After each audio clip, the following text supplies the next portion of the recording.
Hey YouTube, it's echobearchannel, and today I want to review an app for you guys. It's called Dungeon Boss. Now before I get into why I like it and giving it a rating and all that fun junk, let's get through the serious stuff.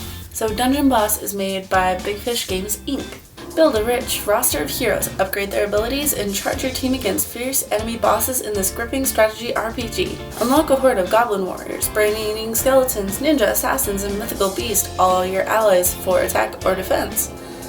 Be the boss of your dungeon, defending it against powerful raiding teams, and raid the dungeons of others for your gain. Join millions of players worldwide in this fun and challenging battle adventure. So there's really a lot of stuff to talk about with this game. The first thing I kind of want to talk about is the art style and just how this game looks aesthetically. Everything is really blocky. It kind of reminds me of either a Trove or Minecraft kind of feel to it. But it's different. They're like squishy and stretchy and just a lot more animated than those other things I mentioned are. So the art style is really fun. Everything's blocky. Everything has really defined colors. It's really bright and a lot of fun. The backgrounds are all like pre-rendered stuff. It's pretty simple, just your typical dungeon fare. Like you're either running through a forest, you're running through ice caves, you're running through your typical dungeon with skulls and treasure, like that kind of thing. And that's pretty much the basics of how this game looks. You just have your characters that are really cool. All of the attack effects are just really flashy and sparkly and have really good particle effects that go along with them that are really, really nice, which I like. But yeah, that's just basically kind of the gist of how this game looks.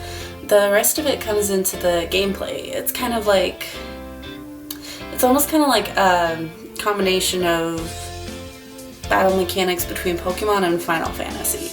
It has like timing based, like whoever's has a higher speed stat goes first, whoever's like slower, tankier goes last. If you don't know anything about RPGs or MMOs or that kind of thing, a lot of this is just going to go whoop right over your head. So I'll try to explain this as like layman as I can. It actually tells you like if your player's faster, it'll go sooner, if it's slower, it'll go later. So that is pretty well defined within the game. But all of the different heroes have different kind of attacks, and you upgrade your hero just by playing the game.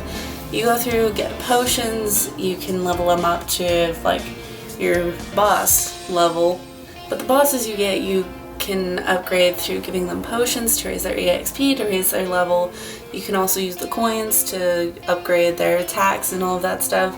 There's also these things called evos that you can use on your hero to give them more attacks and upgrade them further.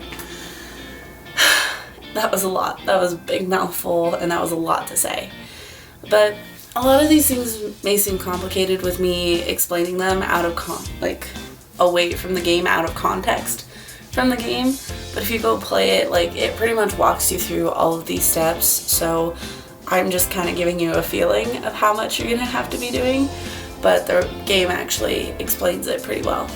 The base function of this game is to go through dungeons, collect treasure, and continue through the campaign mode type of thing.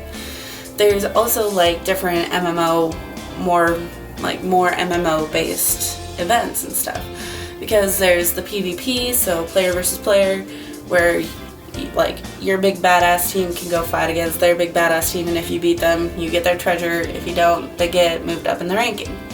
So it's a nice little tug back and forth, because it's not just whoever wins the most who gets a higher ranking, you also have to defend the most to get a higher ranking. And I have a proud achievement of getting up into the top 10 of that PvP leaderboard, because I was obsessed with this game for like a full week and just played it constantly when I could. So I got to the pretty much top of the leaderboard, which I was pretty impressed with. But that hasn't happened since. But earlier when this game came out, I did get up on that leaderboard. But there's the PvP aspect, which is kind of fun. You don't really interact with another player. It's just you're controlling your characters, and the other players' characters are operating off of like a CPU, kind of just base programming, like enemy attack pattern. And there's a bunch of other different modes. There's special events where you can get evos, special events where you can get coins, potions. There was a Christmas event, and it has a lot of events to keep you coming back and playing because you get special things from it. And they're also adding a lot of new heroes right now, because I think I maxed out almost all of the heroes at one point, and then I got an update and now there's like 20 more heroes, I want to say. But those are also another part of the gameplay aspect. There are 4 different ways. So I just double checked, there are 4 different ways you can summon heroes, or just summon things in general. It can either be gold items, potions, like a bunch of different things.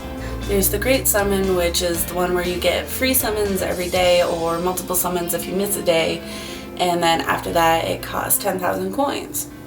It's 10,000 coins per chest, and you can get lower level tier heroes and items from that one.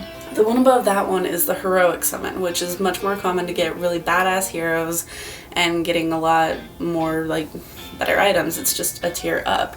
But there's a little bit of a bummer with that. It costs 300 gems, and you either get gems through completing missions and just playing the game and defeating a lot of big bosses, or you can break down and pay money for this one.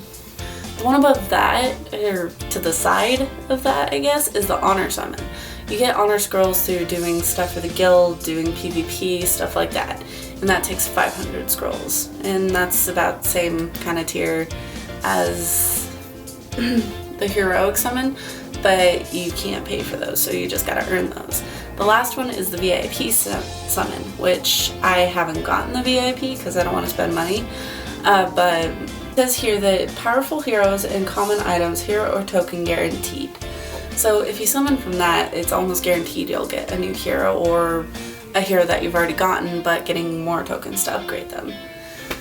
God, there's a lot that goes into this app. I still haven't even talked about the music. Last thing I kind of want to touch on is the music. It has like a pretty like epic orchestral type of music that goes along with it. It almost feels like a type of in-browser MMO that you would play online, but it's an app form.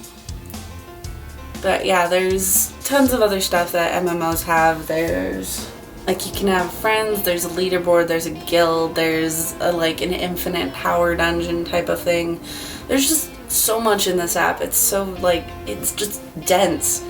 And especially for an app that you get for free. Like a lot of this stuff, a lot of the super big heroic summons for other games would usually cost you, like guaranteed cost you money. This app, you can get around that a little bit. So it's full of like the microtransactions and pay to win kind of mentality to it. But if you're just like determined enough and don't want to, you can pretty much get around it. So after that long-winded explanation of an MMO game for an app, seriously though, this game is just so dense with everything that's in it. I'm very impressed by it. But overall, with the way it looks, the gameplay, the amount of stuff it gives you, the amount of stuff it just has in the app in general, I'm probably going to give it an 8 out of 10. It's a lot of fun. The reason I give it that score is because it pushes pretty hard on the microtransactions, which I'm not a fan of. Like, I would have rather just pay, like, for this kind of game and to get everything unlocked, I would have rather just pay like $5 up front and then just had all that, rather than pay probably like $30 or $50 in microtransactions to unlock everything else. So overall, I do really like it, but as always, don't take my word for it. Go check it out yourselves. I do recommend it. It's a lot of fun. It is kind of a time suck because all of the events and all of the dungeons and using up all of your energy and all that other fun stuff does take up quite a bit of time.